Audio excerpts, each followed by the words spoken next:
Bismillah, assalamu alaikum wa rahmatullahi wa barakatuh. Donc aujourd'hui j'avais envie de passer un petit message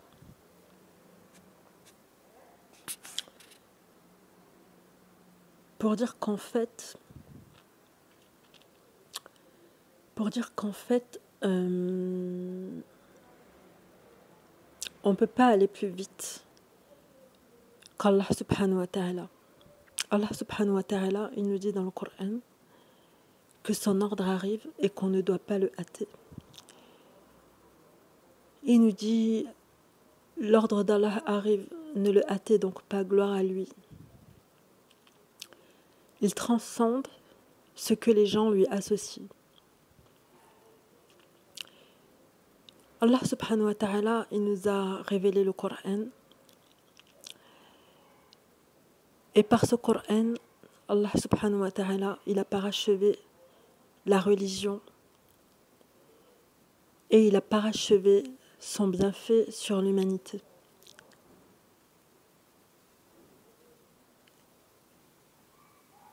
Pour autant, rien ne nous permet de faire sauter aux gens les étapes de leur compréhension de la religion. On ne peut pas forcer des gens à pratiquer quelque chose qu'ils ne comprennent pas. On ne peut pas les forcer à pratiquer une chose pour laquelle ils ne sont pas prêts. Et à chaque fois qu'on agira de la sorte, à chaque fois qu'on voudra forcer les gens à pratiquer à notre image, à chaque fois qu'on voudra forcer les gens à adopter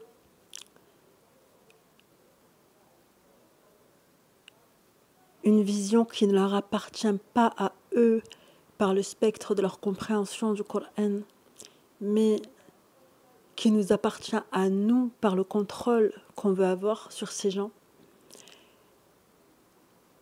à ce moment-là, on fautera et on agira mal, parce que c'est pas ce que Allah subhanahu wa ta'ala nous a demandé de faire.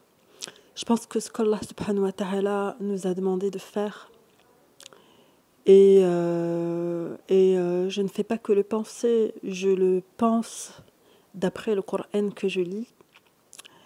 Ce qu'Allah subhanahu wa ta'ala nous demande de faire,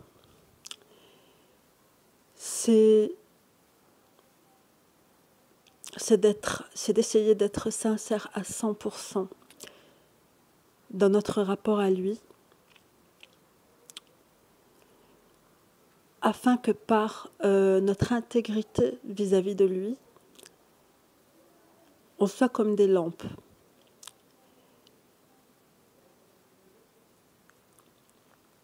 Et je pense que c'est assez explicite.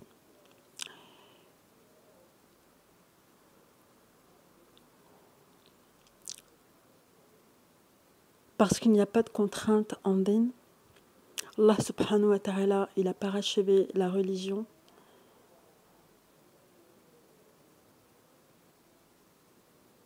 Et il n'y a pas de contrainte en din. Et il n'y a pas de contradiction dans le Coran. La contradiction, elle vient des gens. Elle vient des gens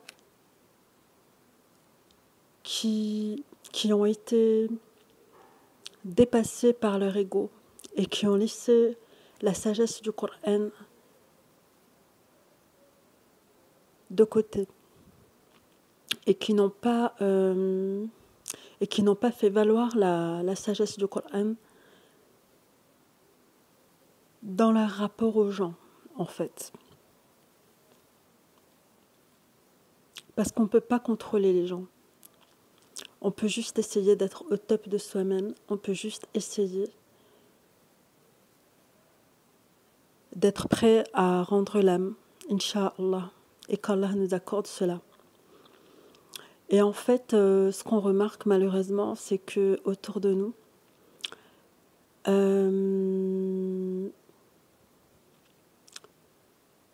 c'est qu'autour de nous,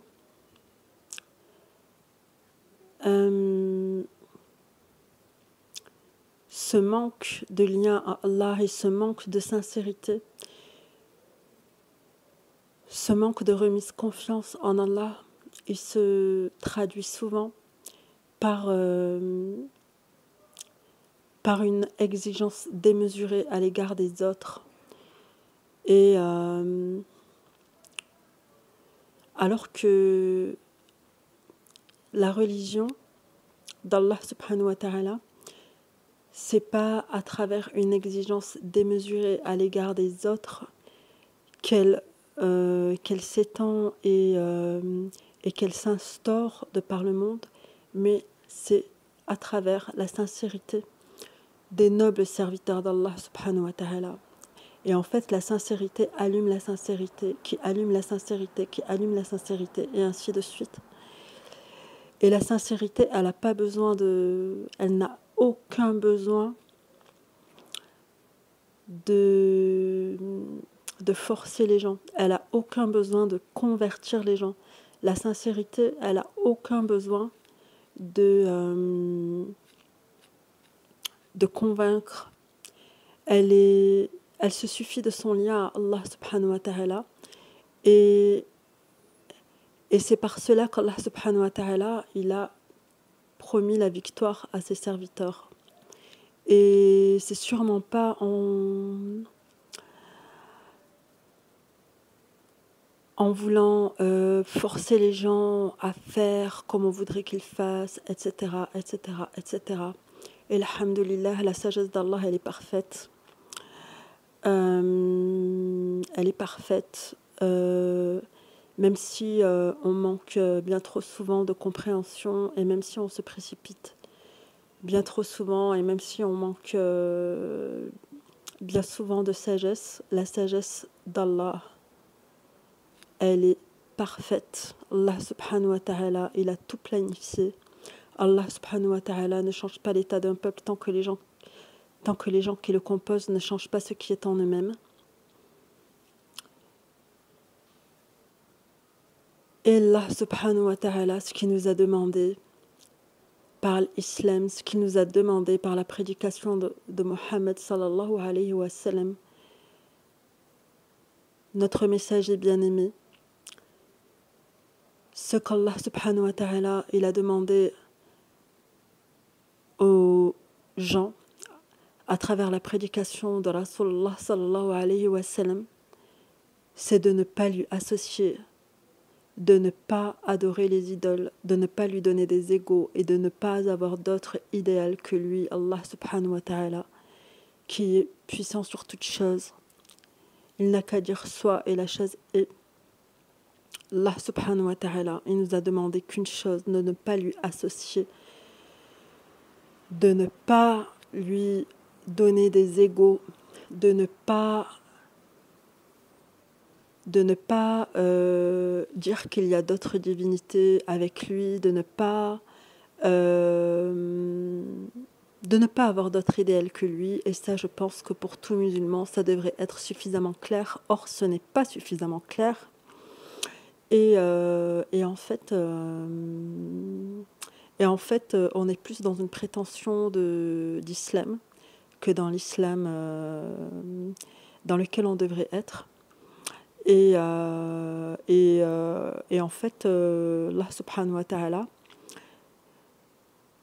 il a pourtant parachevé son bienfait sur nous, mais beaucoup d'entre nous tardent encore à vouer à Allah un culte en exclusivité, à lui vouer un culte exclusif malgré leurs prétentions de religiosité, malgré leur arrogance, malgré leur méchanceté, malgré leur sévérité.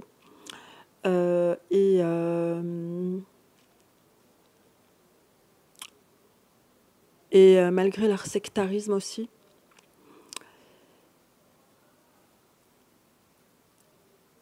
Mais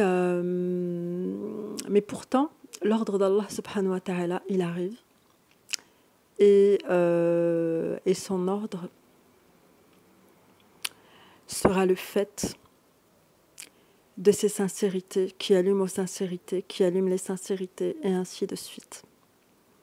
C'est là une promesse d'Allah. Allah ne manque jamais à sa promesse.